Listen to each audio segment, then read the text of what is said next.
come around with a handout and a pen, okay?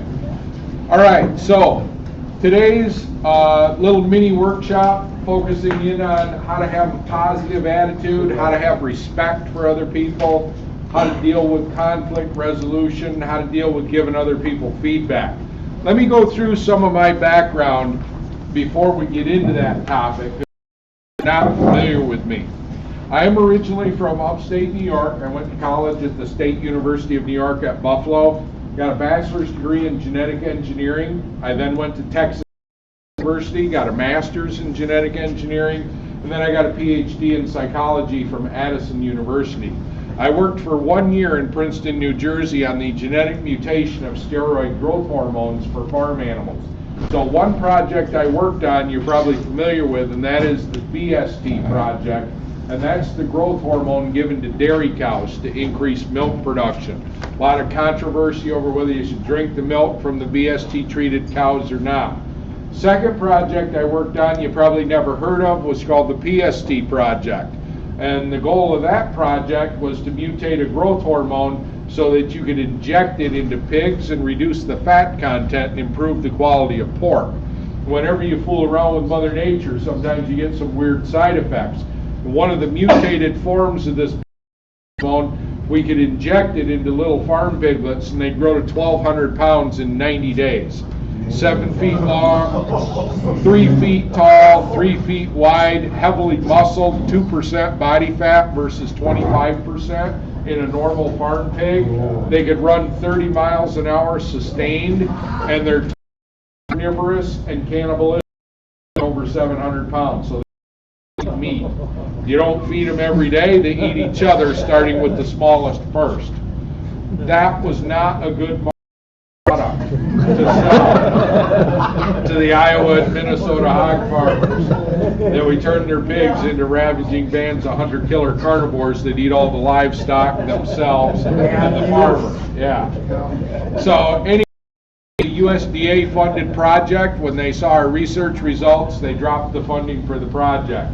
2 months later, the U.S. Army came in, confiscated all our computers, hard drives, phones, lab notes, all the DNA samples, tranquilized all the live pigs, loaded everything into black unmarked semi-trucks, shut our whole project down in 4 hours. That was an interesting day at work. Shortly thereafter, I quit, which is what brought me out to Farmington, Minnesota, which is where I live now. I started working for the Northrop King Seed Company when I came out to Minnesota, working on the genetic modification of hybrid seed corn. I worked on the BT corn project. I worked on the Roundup Ready soybean project and a variety of other projects to try and improve the quality of corn, soybeans, alfalfa, etc. Went through a career shift in my late 20s and started working on a privately funded research project called the PowerMind Project. The goal of the PowerMind Project was to study people in the United States that had raised themselves to the top 1% of their field. So we looked at the top 1% of, say, self-made millionaires, business leaders, scientists, inventors, people that were at the top of their field, trying to study Olympic athletes and professional athletes to see what separates a top performer in any field versus the average person in that field. We spent about 12 years on that research project to see what separates top performers versus average people. And we found that there are basic traits that separate top performers from average people, and I'll give them to you. The first trait that separates a top performer is work in a job or a career where they have a natural aptitude or natural talent.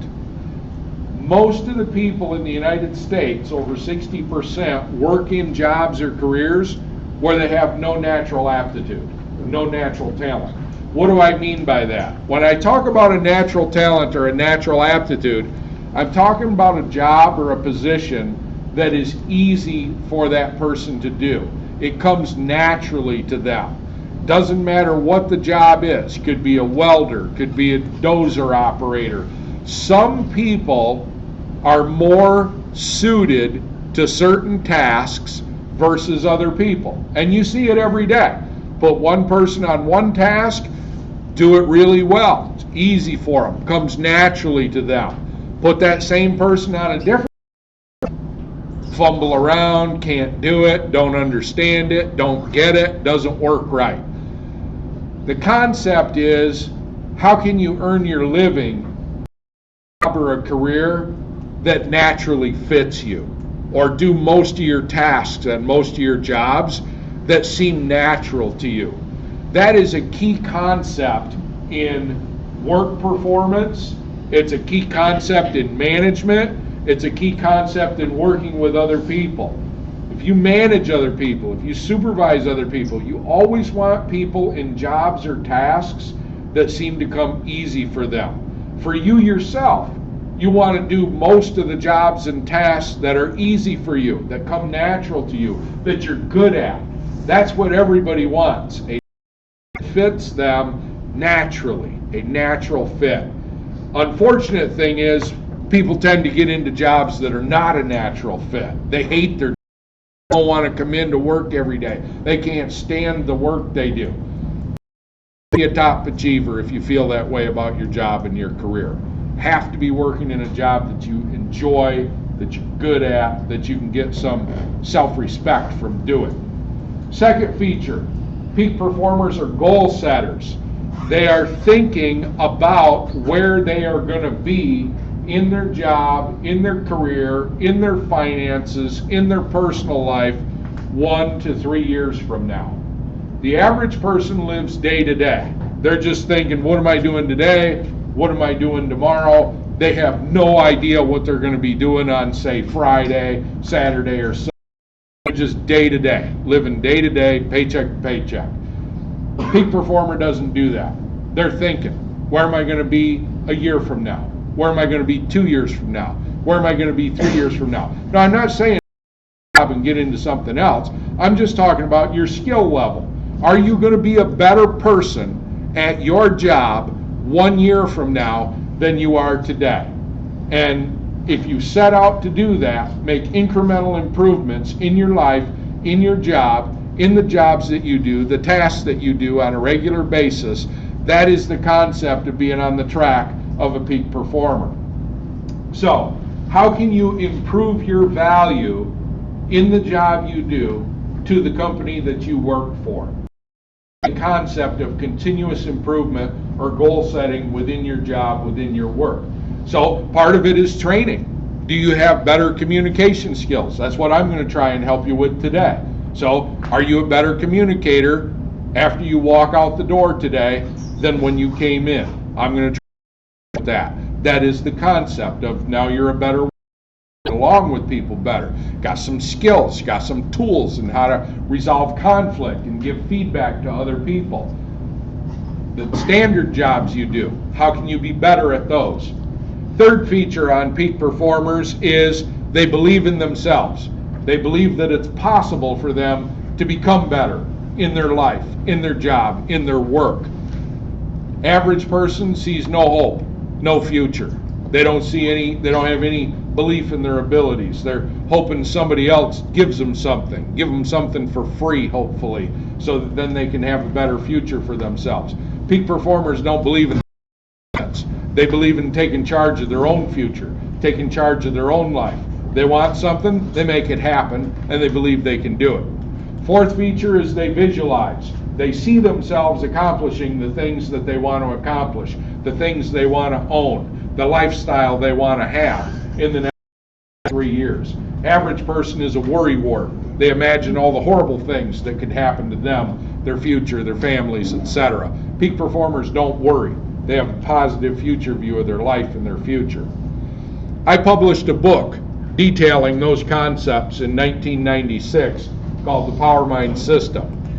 I published this book. It was in 2 months of publication. I traveled around the United States. Thought it was fun. Go all over the United States, do seminars, do presentations. I'd leave on a Sunday night and come Friday night. Did that for 2 years. Wasn't that much fun. Doing the presentations was fun. The travel wasn't that much fun. So I decided I needed to make a change. So I took 2 years off and I developed management workshops based on our peak performance research. So I currently have 40 different workshops that I do for colleges, universities, corporations, government agencies. I'm a contractor, so I travel around the upper Midwest, mostly driving, to companies large and small, all over Minnesota, Wisconsin, North Dakota, South Dakota. So I'm in welding shops that are built in pole barns in northern Minnesota, down to 3M, Medtronic, to CNC machine shops and plastic injection molders. I talk with government agencies, Department of Employment and Economic Development, try to train those people, career counselors, job counselors. I talk with unemployed folks looking for jobs. So almost every day I'm on the road driving from one place to another place, doing seminars, workshops, training sessions. So this is the kind of stuff that I do all the time with a wide variety of people at all skill levels. Okay? So again, my objective in this session this morning is to give you something that you can use when you walk out the door. We're not going to sit here and read a 300-page textbook on psychological theory. I'm going to give you just some bullet points that you can remember and something that'll help you with your family, your kids, partner, etc. Help you in your life, help you in your work life with your coworkers and your company. So that's my objective in this session with you today. So what I'm going to go through with you are some bullet points on conflict resolution. We're going to watch a couple of videos. We're going to do a little case study. We're going to have a discussion around that particular topic. All right? So let's get after it. On your handouts, point number one. Point number one in regard to conflict resolution is to take a moment and calm down and think about what you're going to say before you act. I train a lot of law enforcement officers, state patrol, state troopers for Century College. Some of my programs are required programs for them to go through in continuing education. In a situation, even with a state trooper coming on an accident, they're all upset, they're nervous, they're coming on a multi-crash, people are bleeding, things are on fire. They are trained to calm down before they react to that situation.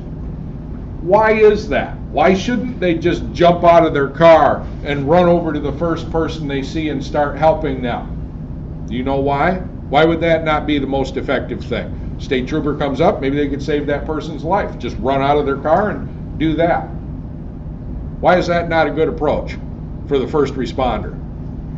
It's not a good response because they need to assess the situation. There might be icy roads. There might be semis coming down the roads. Maybe it's more problem for them to throw out some flares so that people know that there's a crash ahead rather than running to try and help this person when a semi comes and runs over both of them. So they are trained to take at least 10 seconds to do an overall assessment of the situation, regardless of the situation they come upon. You all know that when you are angry, when you are upset, you're not thinking clearly. So you have to take a moment, and I'm not saying you got to take overnight, you got to take 2 days, you got to take 3 days.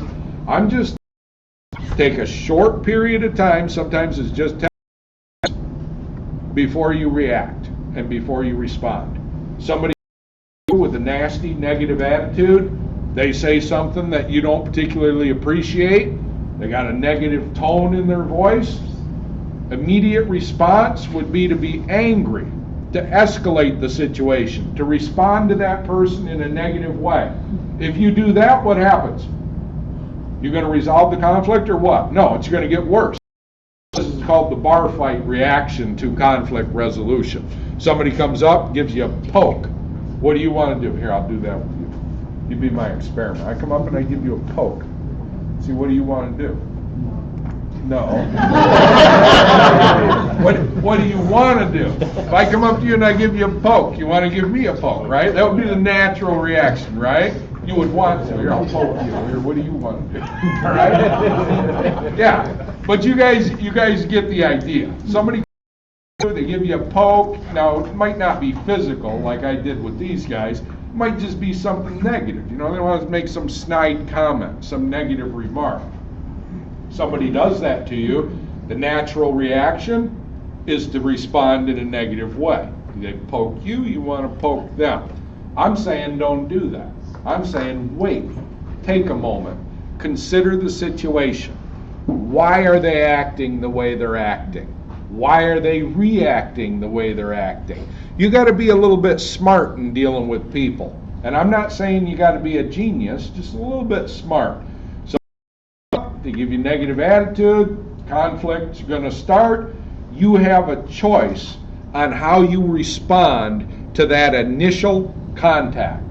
If you respond the standard way, most people respond, poke back, say a snide comment back, you escalate the situation.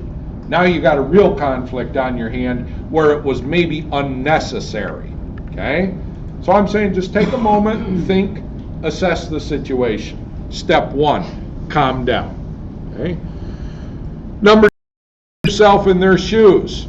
And on the sheet there, especially consider their feelings, ego, and years of experience. So who are you dealing with that is saying that to you or responding to you?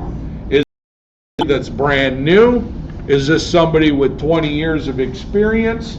Is this somebody with a big head, a big, consider the source. Consider that person's, what are they operating on? What is their knowledge base? What is their knowledge level? Give you an example in regard to this level of experience and knowledge. When I travel around, I have to get gas at gas stations. And I always talk to the gas station attendants, SA, Quick Trip, AmCon, whatever it happens to be. Because nobody does. Those gas station attendants, they give you, your change, they take your credit card, you're buying sodas, candy bar, whatever. They're usually pleasant. I've noticed they're usually in a good mood. They thank you, they ask you if they can help you with anything. I mean, that's good service. They generally give you good service at gas stations that I've been at. But nobody talks to the attendant. They just grumble at them, say yeah, walk out. They say nothing, they grunt, and they leave. I try and talk with them a little bit, see what's in their head, see if I can help them. I remember one time I'm coming home, it's like a Wednesday night, I stop at the little AmCon in Farmington by my house. And there's a young woman working in there, Ashley. And she's about 19 years old. I hadn't seen her before. And so I said, hey, my name's Mike. I said, who are you? She said, I'm Ashley. I said, did you just start working here? She said, yeah, I've been here about a week. I said, what are you doing with your life? She said, what do you mean? I said, how old are you? She said, I'm 19. I said, you're 19 years old and you're working at AmCon on a Wednesday night at 10:30 in Farmington. I said, what's your story? I said, you like going to school or anything? You got any future plan? Is this it? You're going to work at AmCon 20 years from now. I come here, there's Ashley working at AmCon. She goes, well, I hadn't really thought. I said, that's your first mistake. I said, what is your future? She goes, who are you? I said, I'm the guy looking out for people like you. I said, what are you doing with your future? I said, where do you live? She said, well, I live with my mom downtown Farmington. I got a 2-year-old kid. I said, so you got any plans for schooling? You got any plans for training, education, anything? She goes, not really. I said, what do you like to do? She goes, I don't know. I said, Ashley, you need help. I said, here's the deal. I said, I got a natural talent and genetic skills test, 110 questions in my car. I'm you, and while you're sitting here tonight bored out of your mind working at AmCon, you can answer these questions. And I'll come in about a week from now, and I said, and I'll give you my interpretation on things that you might be good at for career choices. She says, oh, cool, thanks. So I got out the car, I give it to her. I go back about a week later, Ashley's gone. So I asked Mike, the owner, I said, what happened to Ashley? He said, well, I had to fire her. I said, why'd you fire her? He goes, well, she was stuffing cigarettes and chewing tobacco in her purse, stealing, when she was leaving, closing up the store at night, and saw her on the security camera. And I said, oh. He said, did you give her a natural talent? I said, yeah. He said, oh, well, she's not around. Anyway, later, I see Ashley at Quick Trip. I said, Ashley, you remember me? She goes, how could I forget? I said, now here's the kicker. I said, why did you get fired from AMCON? Okay, now this is a key question. Why did you get fired from AMCON? See, I already knew why she got fired from AMCON. She doesn't necessarily know that. But I asked her, I said, why did you get fired from AMCON? She said, I didn't know they had a security camera.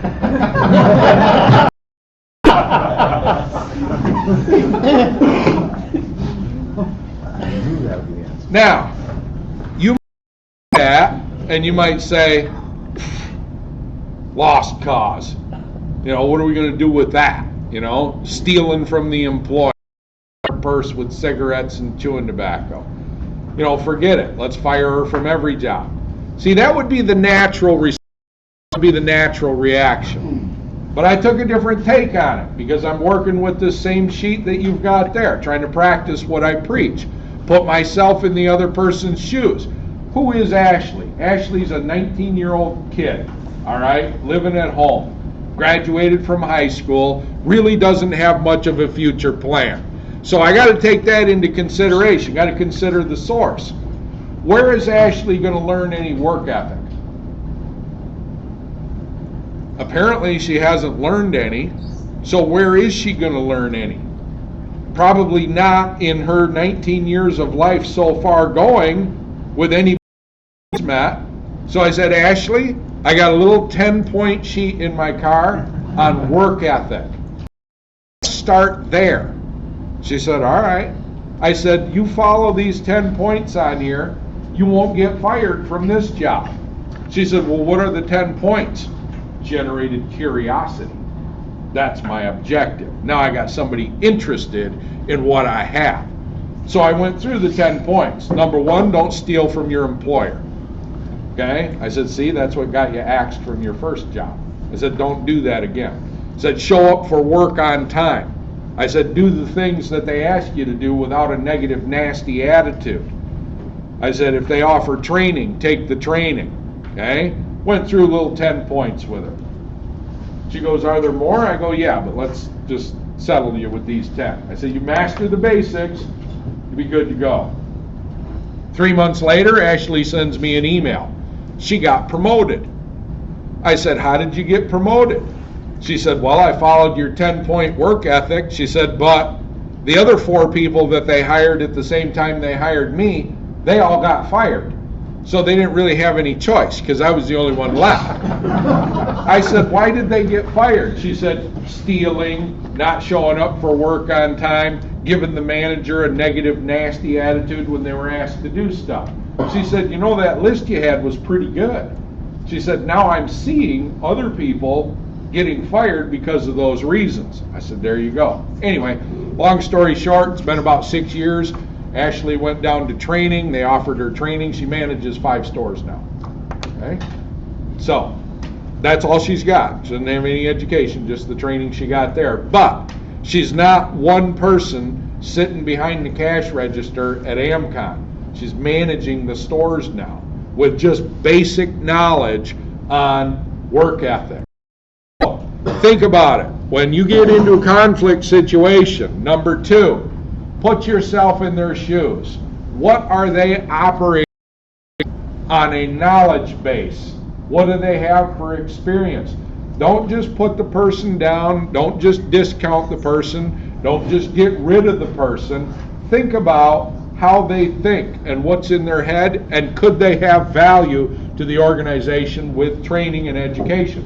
When I talk about training and education, I don't mean coming to see me. I mean training and education from you. You've got experience on your jobs.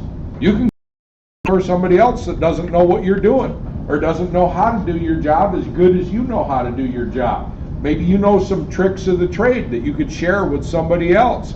So training doesn't mean you got to be a trainer. You can do training every day. Somebody comes up to you and asks you a question on how to do something. You have a choice to educate that person, to teach that person, or to just blow that person off and walk away. Number 3, clarify the situation and get your facts straight. So many times people are in huge conflicts with each other and both parties are operating on the wrong set of facts. It's not right. They're wrong. They got wrong information. They got incorrect information. Give you an example. I hired a woman to work for me in the DNA lab, and the was putting all different amounts of fluids in hundreds of tubes throughout the day. So you get basically a recipe sheet, 500 test tubes. Each test tube gets different amounts of different solutions. So you got to sit there and look, and okay, tube number 33 gets 4 of these, 2 of these, 10 of these. Tube number 50 gets 1 of these, 1 of these, 1 of these. So you got to concentrate, and you got to pay attention to what you're doing. It's not an easy job. It takes about a month to get fair. So I hired this woman, and she's awful. After the first month, she's worse than the first day. And I said, what is going on? I said, your tubes are all wrong. They're wrong all the time. I said, what is the deal with this?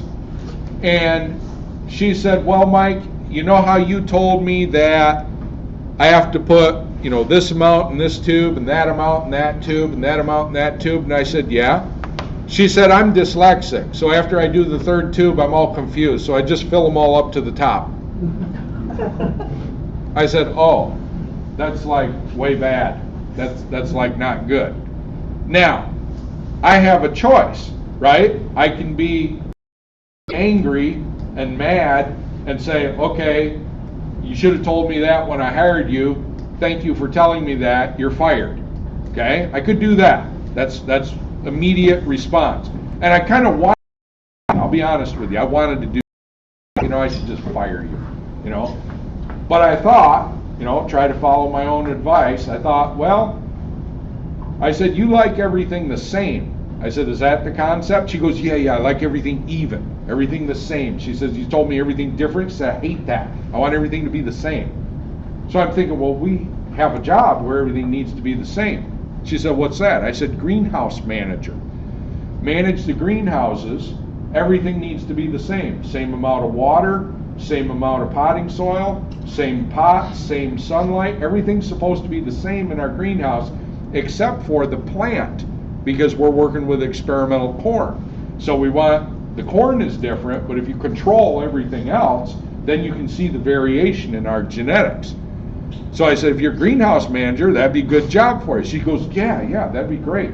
So anyway, she got hired as greenhouse manager. Awesome greenhouse. Everything the same. No variation, no differences. The day I left Northrop King, I went down to one of the greenhouses, and you could look down a row of pots, hundreds of pots, and they're all perfectly aligned. She couldn't stand anything to be misaligned. Everything had to be just perfect. So I pulled one pot and I put it 6 inches over so you could see it down the row. And I told her, I said, there's been a catastrophic failure in greenhouse 3. She said, holy crap, what? Go down there and open the door and you will see. Runs down there, opens the door. Of course she sees one pot off. She goes, you did that, didn't you?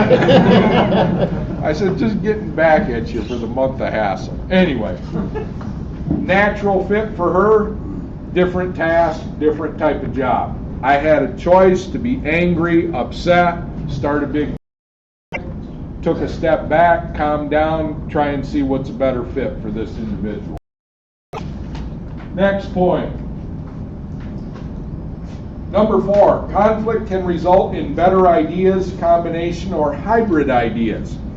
A lot of people have a big ego, and they think because they came up with an idea that that's the best idea. Then when somebody else comes up with an idea, they fight and argue with that person. Why? Because they're trying to champion the idea. What I've found is that most of the time, the best ideas are combination ideas. Another person may have an idea, you might have an idea. If you put the two together, sometimes you can meld both ideas. You folks ever watch there's a show on TV, I don't recall the name of it, maybe somebody can help me with it. There's a show on TV out of Chicago, the tow truck operators, O'Hare, where they're doing the tow trucks and they get heavy equipment out of ditches and garbage trucks set up right. They're not recovering stuff, but they're towing stuff to get it off of the side of the road. Tow or something like that. But I watch, the interesting thing I see on the show is they don't just send out one operator to get, say, a rolled over gasoline truck. 3 guys. And they don't immediately hook up the truck. And there's other tow truck, shows that are like this. But the concept is this. They'll send out 3 or 4 guys and they'll start to strategize. It's like, okay, how are we going to get that truck right side up? And, are we going to rupture it? Is it going to leak? They're trying to foresee, if I do this, what's going to happen? And they don't just send one driver out there to fail and blow the truck up. They send out 3 guys to try and think, okay, do you have any experience with this? Have you ever done this before? You ever had a semi like this? What if we hook up here and they know their equipment, so they know which pieces of equipment that they can get out there that'll do certain things and what their capacities are. I find the show fascinating from a brainstorming, problem-solving aspect. And now I found out this past year they're running classes. They're running classes teaching other heavy haulers how to get things out of accidents and videotaping their stuff and showing people how to do it. That is an interesting concept, and it ties right in with, 2 heads are better than 1. 3 heads are better than 1. Multiple ideas by multiple people is always better than one single person's idea. So don't be stuck on your idea. Consider the other people's ideas and maybe put those ideas together. Usually the best idea from that. Number 5, viewing people as human instead of as objects, problems, or idiots. Your goal in dealing with other people is to think of them as people.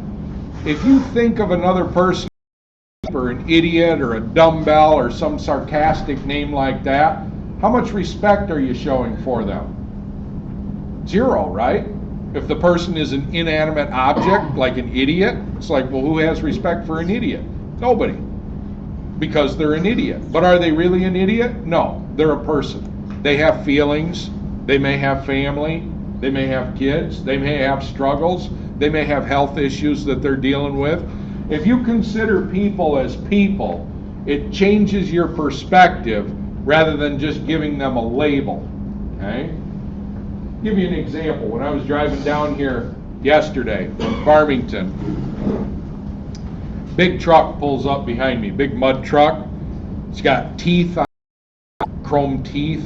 The guy had it customized so it had teeth on the grill. It's all jacked up. It's got the big mud tires on it, Flowmaster, loud exhaust, blacked out. I got a little red car out there. Blows by me doing like 85. Me off of the road. I saw he had a little bumper sticker on the bottom right that said, "Horn broken, watch for finger." See, now I could have an attitude about it, right? All right? And you might have an attitude about that driver, okay? But think about this. If somebody cut you off like that and they're going like 85 or 90 miles an hour, the natural response is they're a creep, they're an idiot, a crappy driver, whatever. But what if you saw that person, 3 or 4 miles down the road and they're pulling into a hospital and they get out of the truck and they got like their daughter with them and they're carrying their kid in the emergency room? Would that change your perspective of that person that just cut you off on the road? It certainly would.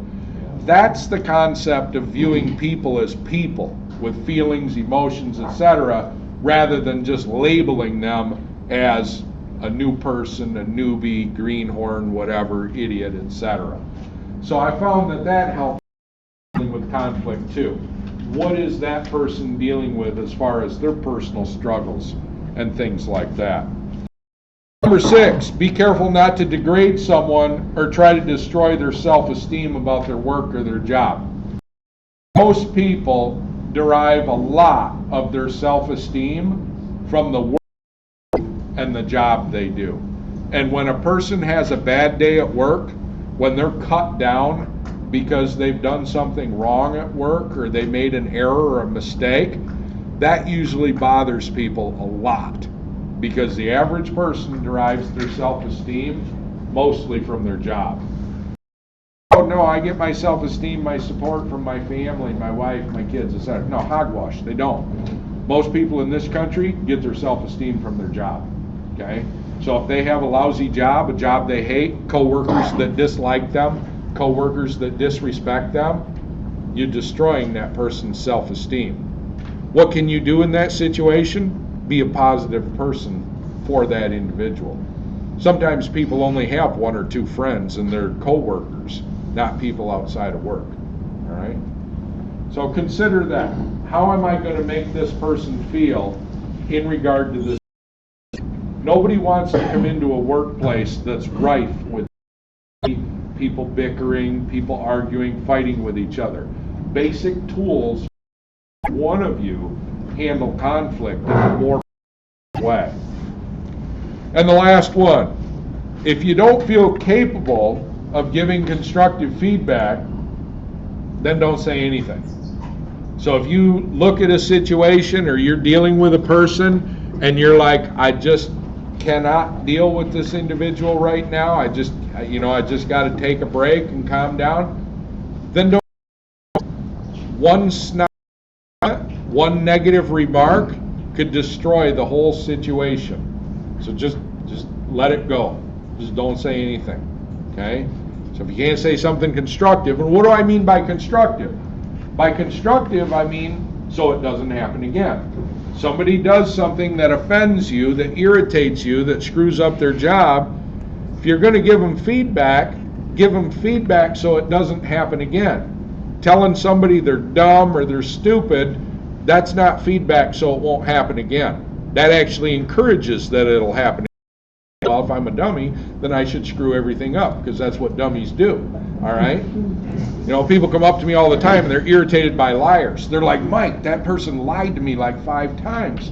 I said, that's what we call a liar. They go, oh, wow. Like that's smart. It's like, no, that's why that person would be a liar if they're consistently, habitually lying. Now, what can you do to correct that? Can you do something so that they don't lie all the time? They're like, well, I didn't look at it that way. It's like, yeah, it's Ashley lesson, Ashley 2. They're all over the place. Anyway, okay, so be positive or be quiet. All right, let's look at some application. Next page. What you have on page number 2 is a little case study. And what I want you to do is read both of these setups, the angry number 1 salesperson, and then I want you to look back on page number 1, the stuff that we just went through, in light of this situation, and make some notes. What is wrong with the angry accountant? What is wrong with the number 1 salesperson? And if you were mediating or facilitating or overseeing this situation, how would you fix it? Okay? So you can work in groups of 3 to 5 people, and I want you to read both of those scenarios and then kind of go through my first page like a checklist.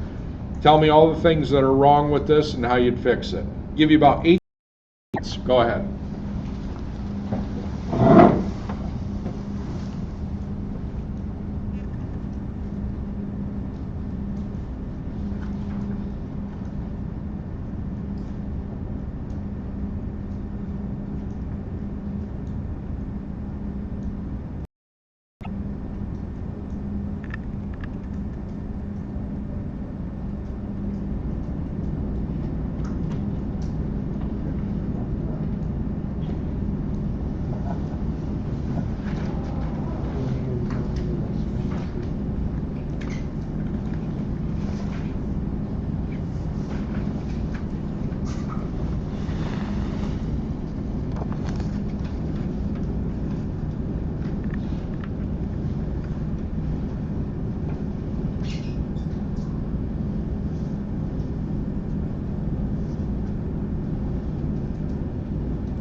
Go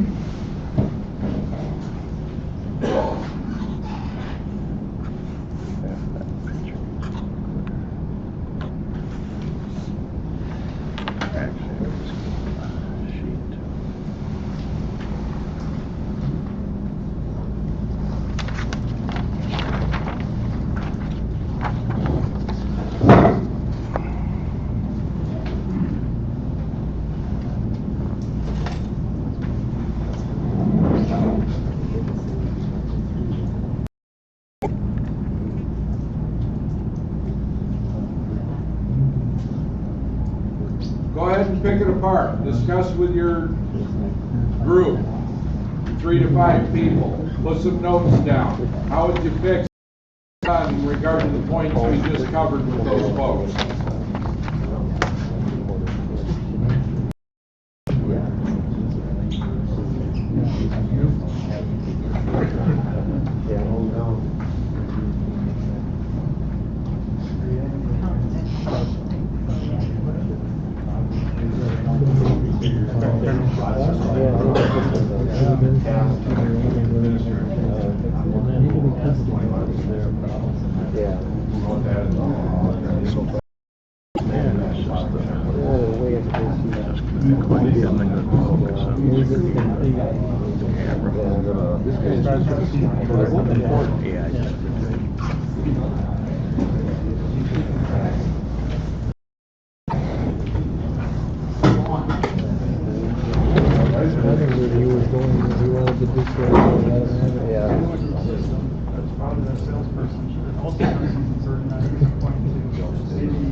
I just thought of him immediately when I heard that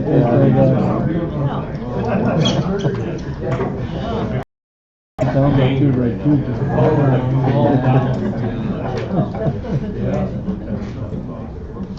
much more positive.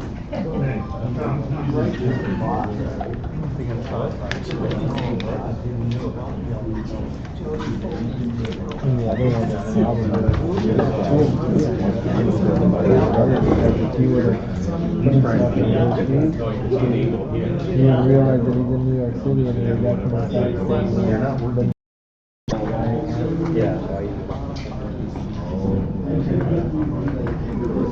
This, the boss has already set the rules. He's supposed to report. Yeah, that's the boss. I got an email. Some other people don't know that. Some other people don't know that. Yeah, but both the accounts, both of these guys know it's $20. This guy says that's not a reason. It's not a reason she rules. We think we're supposed to better than that.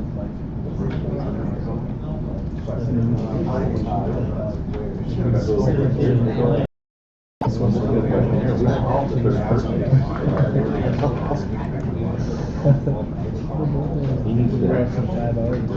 Yeah. Both ways. On that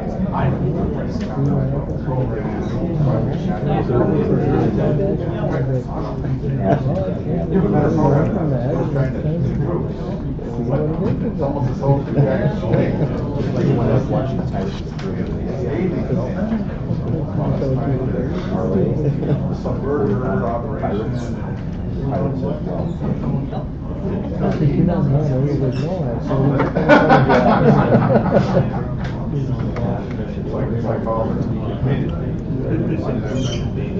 You know, after this activity, I'm going to debrief this, and then I'm going to show 2 videos. So if you want to find that closer, because if it's fuzzed out there, you're not going to be able to see the videos at all. If I can move closer, maybe. Well, you're for sure going to need to be up here to see that. I'll have my just say on the screen here, you have to be up here to see better.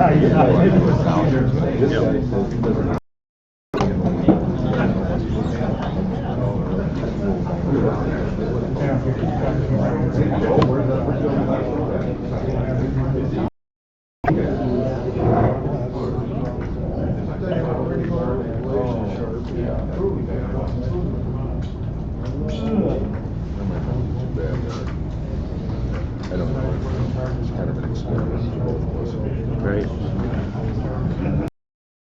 Lining up for focus.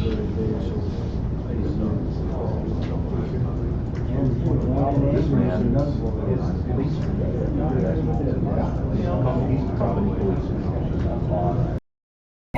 Like that. This guy.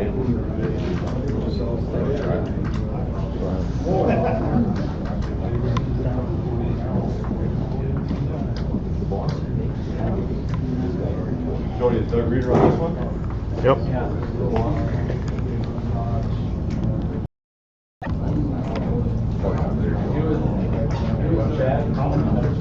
He was sending chat messages already. Just checking on you, Doug. Make sure you're sitting there learning this stuff, all right? Good to see you. I love it. Cameo appearance. One of my star supervisors is down in Arizona. See if he's lasting here about 30 to 45 seconds behind. Put another chair there. Here, we'll use this. We're just experimenting to see if this is going to be more efficient, you know, for some of our folks here.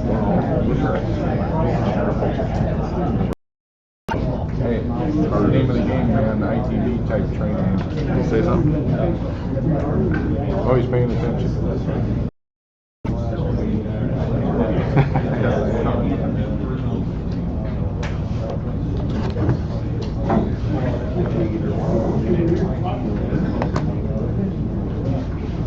Whatever you need.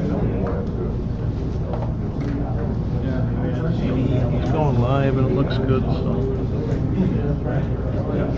Okay, folks, let's go through it.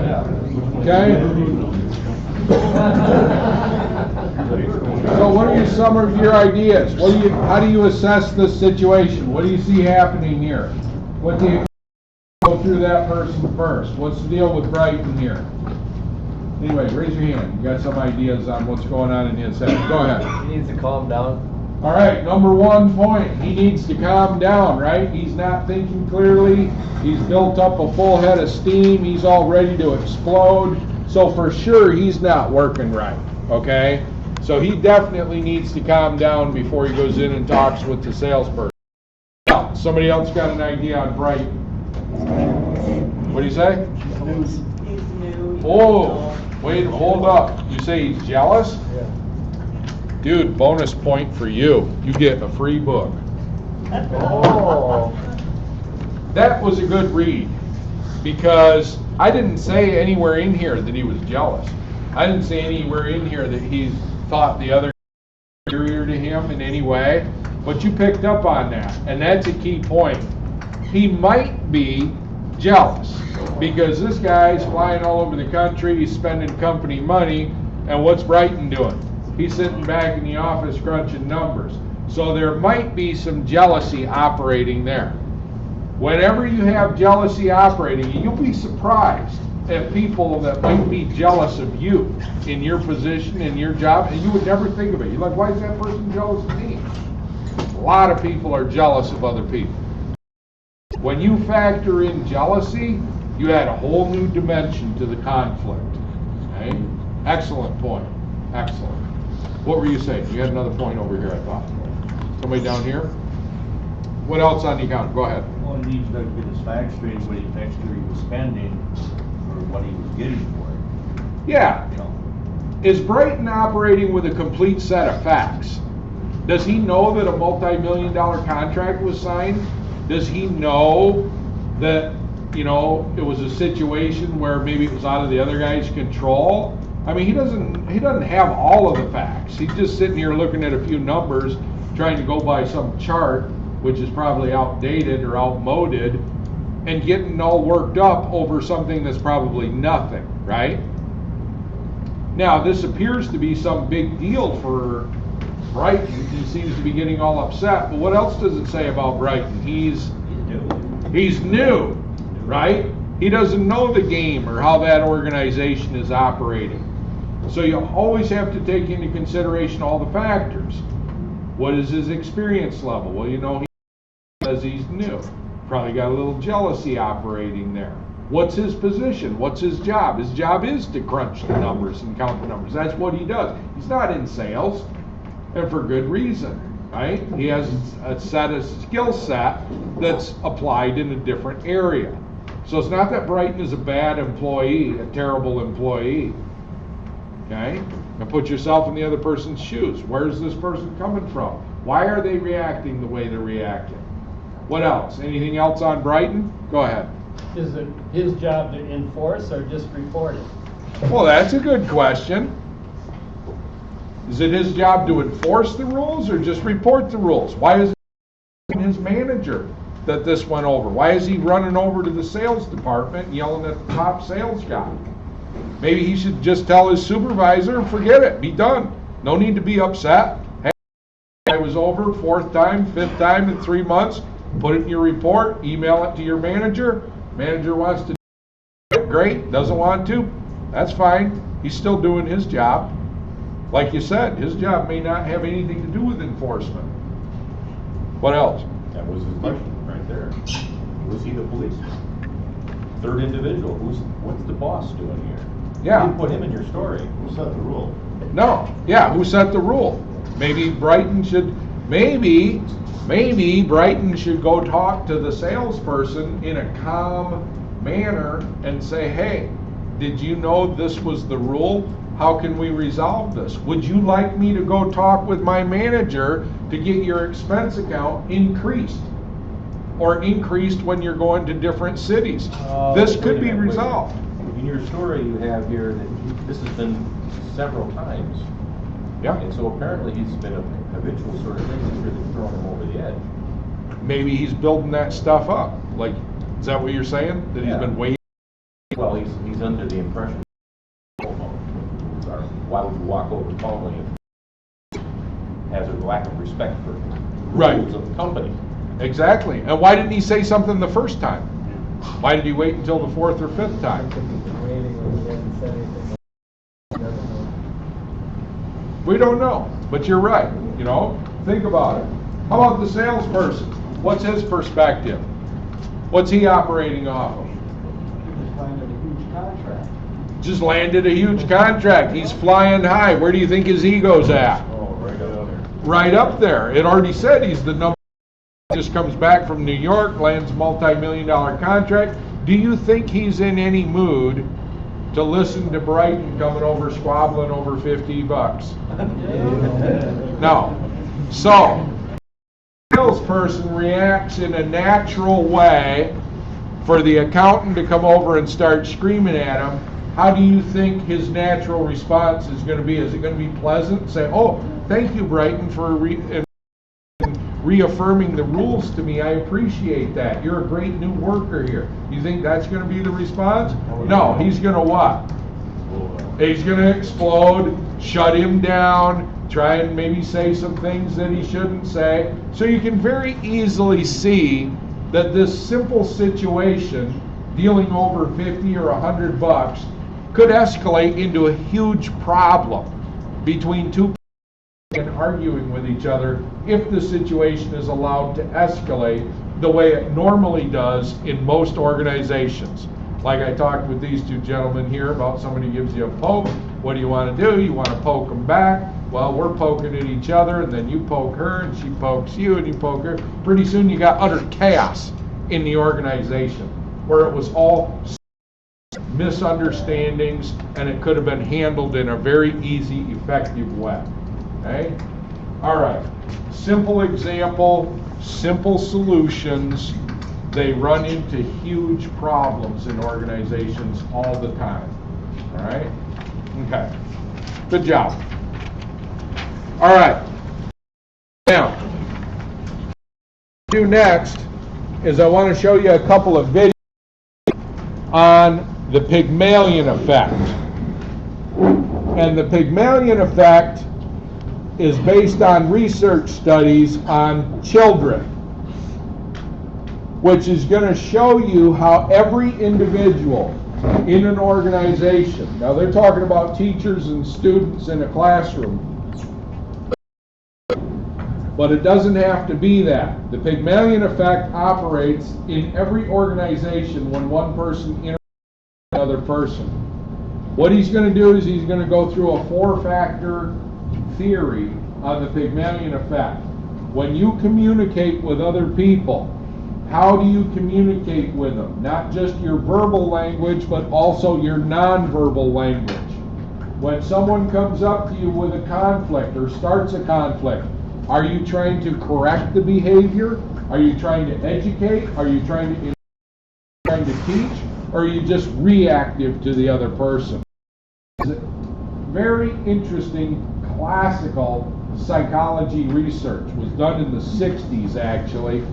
Foundation finds its way into industries, all basic principles, people misunderstanding how they impact and how they communicate with other people, and how it can have a positive effect or a negative effect, and that effect depends on you, how you act, how you react to other people. Okay?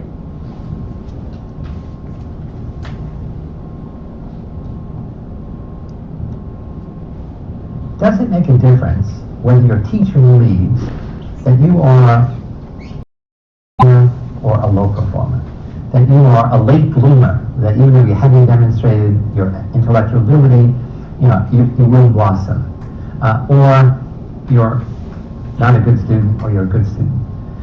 Psychologists and school principals did a remarkable years ago in which they told school teachers, elementary school teachers, that on the basis of some psychological tests, some of their students, some of the children in their class were designated as late bloomers. They hadn't shown any academic success. They are expected to bloom.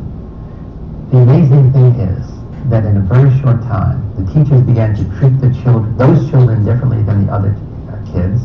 Those kids began to think of themselves differently, and in the end, they actually performed significantly better than the other kids. They were transformed by the teacher's positive expectations, the opposite of Jane Elliott's study, in which teachers' negative expectations, the teacher refused themselves as inferior. So let's see the Pygmalion effect in action in these classrooms set up by Rosenthal and Jacobson. Positive expectations can change a person's perception of a situation just as dramatically as negative expectations. Psychologists call this the Pygmalion effect, after the George Bernard Shaw play of the same name, in which even an uneducated can be transformed into a proper society lady. In an experiment conducted at an elementary school like this one, psychologist Robert Rosenthal and school principal Lenore Jacobson took the Pygmalion effect one step further. To show was the extent to which teachers' expectations could actually affect pupils' intellectual performance, for example, their IQ scores. So what we did was we tested everybody in a school with a test that pretended to be a test that would predict academic blooming, so-called Harvard test acquisition. And allegedly on the basis of that test, but not really, we gave each of the teachers in the school the names of a handful of children in her classroom that would get smart in the academic year ahead. Names were taken out.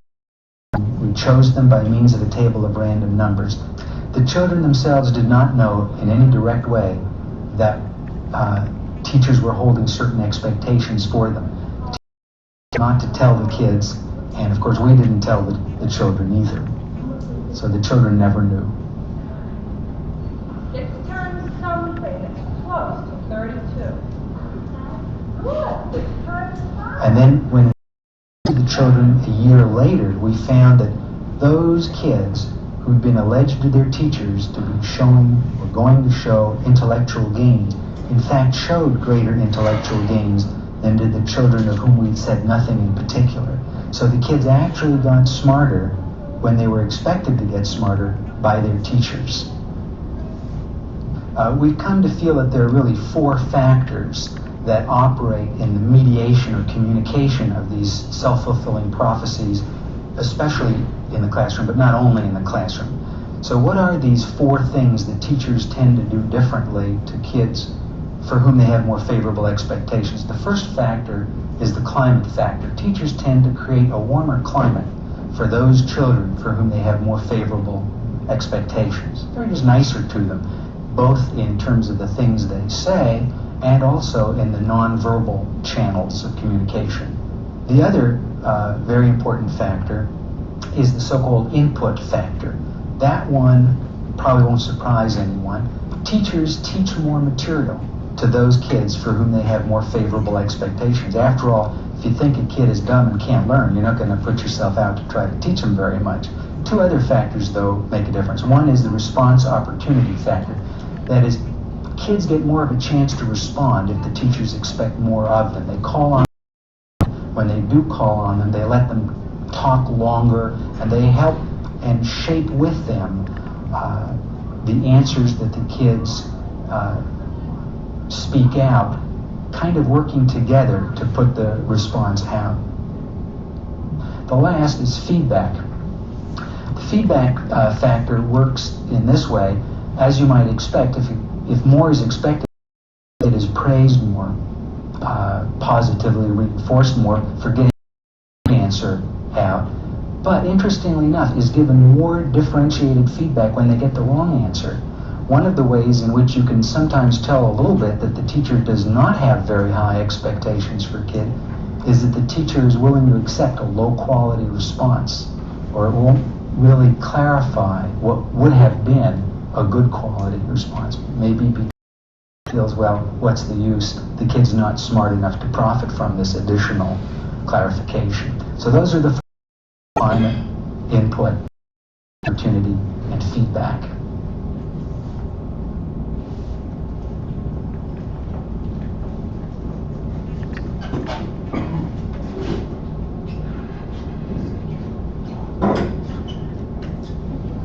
Okay, on your handouts, page number 3, a brief review on that Pygmalion effect.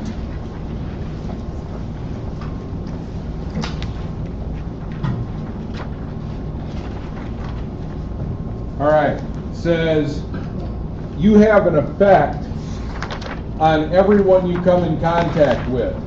So number 2, you have a choice to make that effect a positive one or a negative one. So every time you interact with somebody, you've got a choice. And one of the factors that Rosenthal just talked about was if the person had a negative, teacher had a negative attitude, thought they weren't very bright, very smart, they give them short answers. They just figured that they didn't get it. The person was not worth spending any time on to try and educate, teach, or train. That's a negative response. The person come away.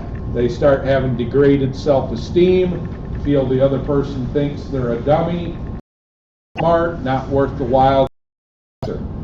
Number 3, you need to work with other people to get your job done and earn your living.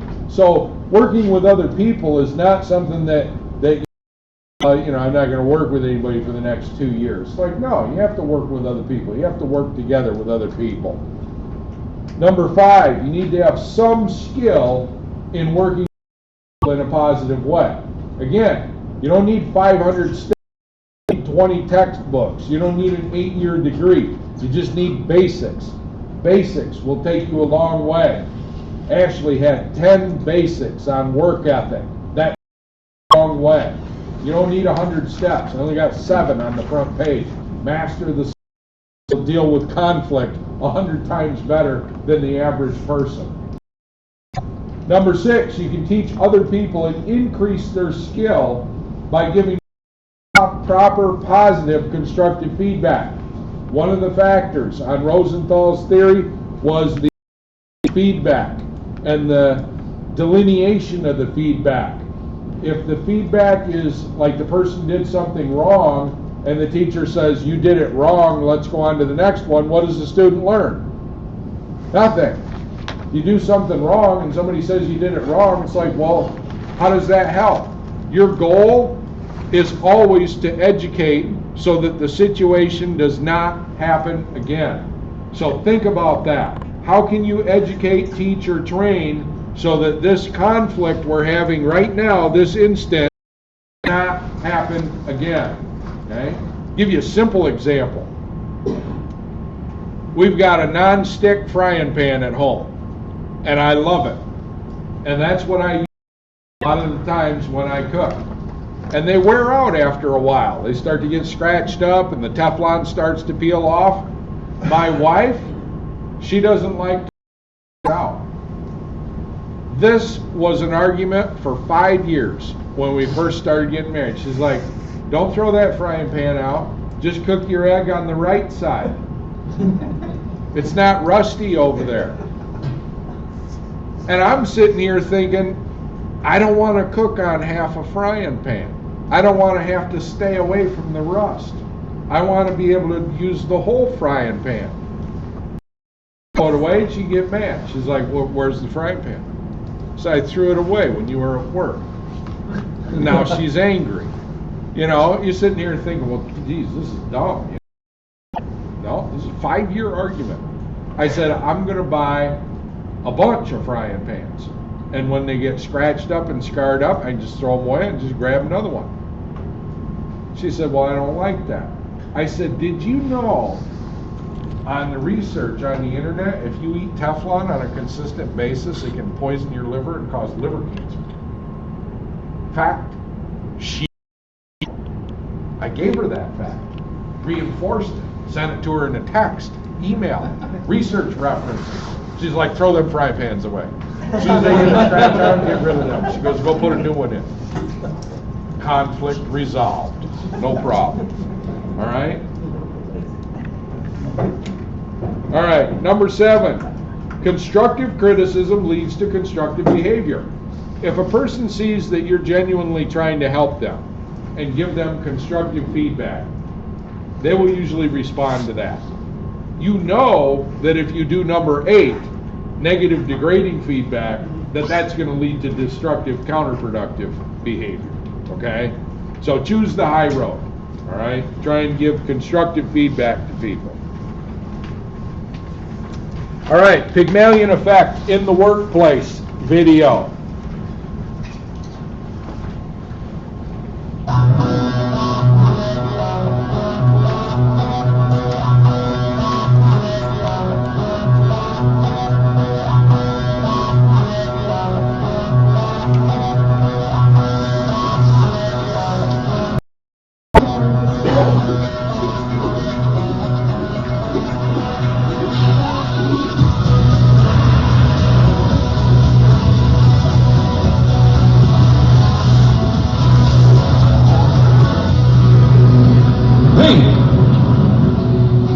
Group just rejected the new brochure.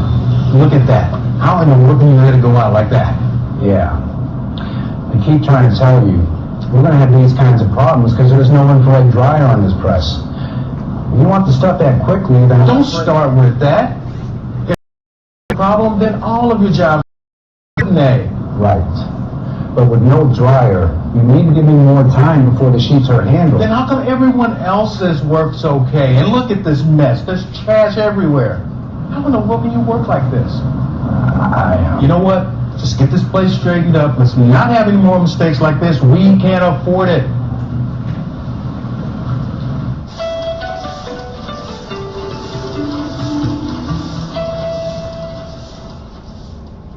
And I'm okay with cooperation with other team members to achieve results, so I'll mark you as meet standards for that one, Lee. Thanks. Which brings us to the tricky one. Completes all work on time and the quality required. Why is that tricky? I'm afraid I'm going to have to mark you as fails to meet standards on that one, Lee. What for? My work's been okay. Not really. What do you mean? What do I mean? Well, there's your work area for a start. It looks like a dumpster. It's a disaster area. You never said anything. I think I did. I'm always telling you to get your area cleaned up. And then there's all the mistakes you've been making. What mistakes? What mistakes? The Davis Group's brochure for starters. That's one. What else? If that's not bad enough, you're always missing deadlines. When did I miss a deadline? Look, I'm not going to sit here and quote you chapter and verse on all the jobs you've messed up. The point is, we both know your work isn't up to par. So I can't sit here and say, yes, he meets the standards, can I? I mean, honestly, can I? Look, just get yourself organized, pay attention to what you're doing. I mean, just try harder, and let's see if you can do better during the coming year, all right? Hey, Carl. If you've got a minute, I need to discuss a concern I have with you. Okay. It's about Lee. Oh, no. What's he done wrong now? Oh, nothing. It's just he came to see me yesterday, and, well, he's not very happy. Not happy? What's he not happy about? The feedback you gave him at his performance appraisal. He just doesn't accept that he's failing to meet the standard we set. Well, he should have said so. I mean, he signed the appraisal form. It's too late to change his mind now. Well, he's not happy. And I read your notes on the appraisal. You were pretty harsh with him, Carl. Well, somebody's got to tell him that his work stinks. And he's been unreliable. Well, did you discuss that with him? Any ways to improve his performance? Yeah, I told him. Don't think it's going to make any difference, though. Is he capable of delivering the performance that you want? No, I don't know. If he is, he really hasn't shown it. Okay, maybe he could be a good worker, but I don't like his attitude. Don't you think we should at least try to turn his performance around? Well, I thought I did. What do you want me to do?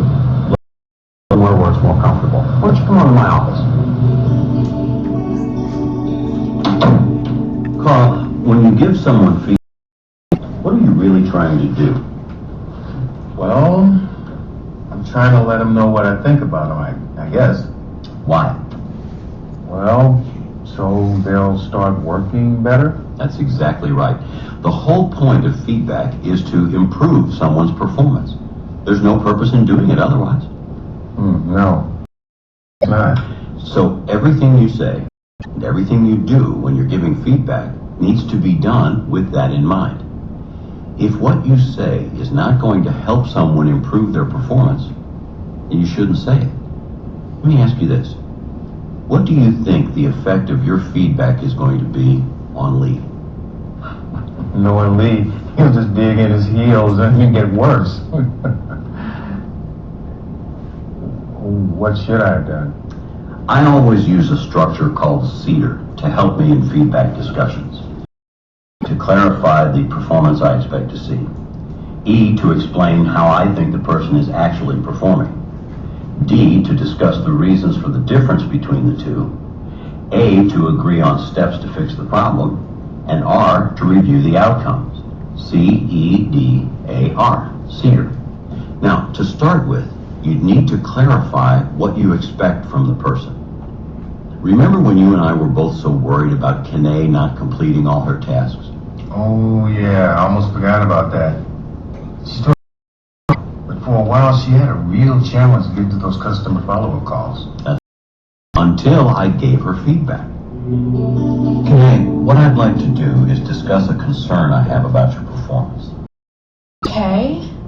Let me tell you what's worrying me, and then I'd like to hear your take on it, okay? Yeah, okay. What I was expecting you to do was to call all of our customers after we completed their jobs to make sure they were happy with our work. But what I'm actually seeing is that you're talking to about maybe 1 in 3. Is that how you see it? That's what I mean about clarify the performance I expect and explain how I think they're performing. I told her what I had expected to see and what I was actually seeing, and then asked her if she agreed with me. Well, why'd you do that? To make sure that we were both in agreement on the facts. See, if you don't first agree on the facts, you'll never make any progress. Once I told her what I was concerned about, then I needed to hear what she had to say about it. That's the D of Cedar. Discuss the differences between what you want to see and what you are seeing. Maybe 1 in 3. Is that how you see it? Well, yeah, I mean, I'm not calling every customer, but that's because of all the other stuff I have to do each day. There's just not enough time. So what's stopping you from making the calls? All the admin work, I guess. All right, can you remind me, please, of the other things you have to do? Sure. I handle all the prep work for the sales team. Their appointments and their travel arrangements. Oh, that's certainly important. And takes what, about half your time? About that, yes. And what else? And then there's the sales quotes. Emailing the quotes out, filing the documents. And that takes up what? Maybe another couple of hours a day. Leaving a couple of hours each day for making the calls. Well, no, then there's the website to do. With the website? I didn't know you were... The website. Didn't know. That scenario there on that short video illustrates a lot of what we've been talking about. Improperly, doing things the wrong way, etc. Okay?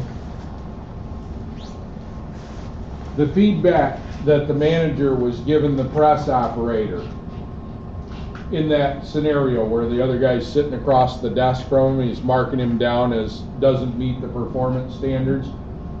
Do you think that was helpful for the employee? Do you think the feedback he gave him to try harder was going to help him do a better job?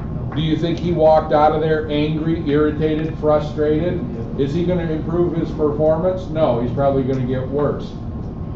The attitude that the supervisor toward Lee when the upper manager, say the owner, came and talked, what was his first response when he said, I wanted to talk about Lee? Did anybody remember? Yeah, he said, like, now what did he do? So you can already see his attitude toward that employee.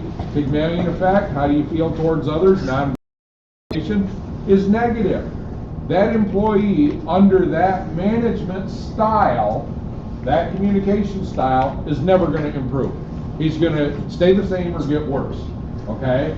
Now when they with the woman in the end, totally different story. She was a poor performer in the beginning too. But you see how she's handled with encouragement, facts weren't straight, didn't know she was working on the website, new factors involved, following the same procedure I gave you on page 1. How do we resolve the conflict? How do we resolve the situation? How do we get improved for resolve it? Same basic stuff. People mess this up all the time. In their personal lives, in their work lives, they don't understand the basic 7 steps of conflict resolution. Master the basics, 90% of the conflicts you're involved with.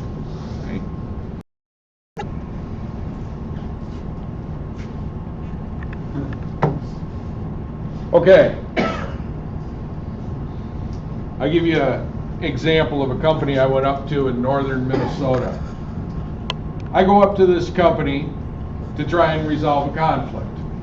What is the conflict? The company makes kayaks, and the kayaks sinking when people would buy them from Gander Mountain or Cabela's. You go in, you buy one of those plastic kayaks, you take it out on the lake, whatever, you take it out, your kids take it out. Well, they're making these kayaks, and they had several of them. People bought them, paid $800, $900, $1,000, $1,200 for them. They go out on the lake, and the seam splits on the side, or it starts to leak from the bottom. And they got sued by a number of places. Besides Cabela's, they got sued individually. So they called me up, and they said, we got big conflict to resolve. I said, I'm not an attorney. I can't help you with the lawsuits. They said, no, we don't need that. They said, we need you to talk with our employees, talk with our staff, and try and figure out why these kayaks are sinking. And I said, well, I'm not an expert on kayak making either. They said, you don't need to be. We want somebody to come in, our process, look at our procedure. I said, okay. So I go in there and I start talking with the people that make the kayaks. And I said, well, first you're going to have to explain to me how you make a kayak. And they said, and I'll explain it to you basically. They said, well, we got a cast iron mold, and we bolt the two halves together, and we unscrew a cap on the top, and we 55 gallons of pelletized plastic. And then that gets hooked onto an arm, and it rotates, called rotomolding. And then that whole thing gets put into an oven. And as it rotates, it melts plastic, so the plastic adheres to the inside of the mold. And then they cool it, they unbolt half of the mold, and they pop the kayak out. Okay? So that's the basics of it. And I said, well, why are they sinking? And they go, well, we don't know. You know, the seams break, they leak in the bottom. I said, all right, I need more detail. I said, I'm going to go down with the guys that are making them. And I said, and you guys show me how you do it. So I said, show me the first step. Well, forklift operator comes in with a can of 55-gallon drum of plastic. I said, okay. And then the man on the floor over here, and we got this idiot over here, and he swabs a bunch of the Teflon type stuff in there. Teflon, I know something about Teflon. He swabs a bunch of Teflon in the inside of the mold. I said, and then what? Well, then they bolt it together. These guys bolt it together, and then this guy takes the top off. They work in a cell or a team. This guy takes the top off. This guy pours it in. This guy chains it up to here. This guy hooks it here. This guy runs the machine, runs it in there, and pulls it out. Well, seems simple enough. I said, well, I guess let me observe a few. So they make the first one, okay. They make the second one. They can't get it out of the mold. And I said, what do you do when you can't get one out of the mold? This guy comes over with a drill, and he drills two big holes in the bottom of the hull, and then we put a chain through there. Two guys get on each end of the chain, and we yank on it until we pull it out of the mold. So I said, okay, and then what? Well, then it goes over to quality control, plastic welders, and they seal up the holes, and they grind off the seam where it's screwed up. I said, oh, so I think I found your problem. And they said, what's that? And I said, the guy that you called an idiot that's swabbing the Teflon on the inside, I said, he's probably not doing a real careful job. And they go, oh, those are new guys do that job. I said, why don't I go talk with them? So I get those guys in a room, and I said, do you guys know that you have to be real careful in putting that Teflon type coating and get all the crevices and all the seams and things on this mold? And they go, no. And I go, well, are you all careful when you do that? And they go, no. And I go, do you know that that causes those kayaks to stick? And they go, no. I said, we need to have a team. So I got everybody in the room, and I went through the process with them, and they did not know the whole process. The people that worked there, they've been working there for 10 years. Whole process, because they come in, they do their job, and they go home, and they don't talk with the other people, and they're not educated on what's going on in other areas of the company. They had no idea about the lawsuits. They had no idea that they weren't supposed to drill holes in the bottoms of the kayak. The supervisor, he goes, they were drilling holes in the kayaks? And I go, yeah, they just did it. He goes, oh wow, when they start doing that? Total lack of communication, all right? So anyway, long story short, they started to value the guys that are putting the Teflon in there, told them how important their job was, educated everybody on the entire process from start to finish, and started getting people to brainstorm and talk about how they could improve their quality and improve their efficiency and improve their output. 3 years later, they nearly doubled the output of kayaks that they were making. And they had been making them for 10 years prior and about to lose all their contracts because nobody wants kayaks that split and you get sued because they sink in the middle of the lake. Simple, easy conflict resolution. If they followed the steps I had on the first page of your handout, to see that they're having problems in their communication. People arguing with each other, not talking with each other, not communicating, dragging the entire company down. Conflict resolution is not difficult if you master the basics. Okay? For the same company, you got to work together as a team. Okay? There's competitors out there, there's other places out there, there's other people that want jobs and things like that. You're all fortunate, you're employed, you work for a good company. Why make the situation negative? You got to come into work every day, you got to work with other people, be positive to other people, educate other people. It reduces your stress. No need to get angry and upset. Put yourself, reduces your stress, makes your day positive. Hopefully you can make the other person's day positive. So many people go into the workplace and they just got a negative attitude. They got a lot of things going on in their personal lives with their families, etc. Take that into consideration when you're working with other people, when you're dealing with other people. What you can do is you have a choice that when you interact with other people, you can control your reaction to them. You can't necessarily control everybody else in the world, but you can control how you act toward other people and how you react toward other people. And if you do that to the best of your ability in a positive way, that's the name of the game. So that's why I'm talking to the people at the gas station. Maybe I can be the guy that has a positive impact on them because it doesn't look like many other people really care about them or their job. The same with the Teflon swabbers at the kayak factory. Nobody cared about them. Nobody paid any attention. Their job was critical for the performance of that entire company. So, be positive to your coworkers, your family, your friends, your kids. You'll see it has an impact over time. Thank you.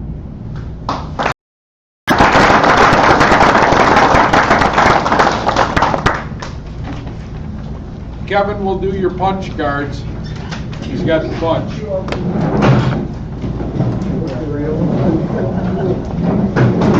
That's looking pretty well. I can't hear you. Yeah. Yeah, you should. I said I threw my frying pans away already. That's it? Reader, I texted him, I said,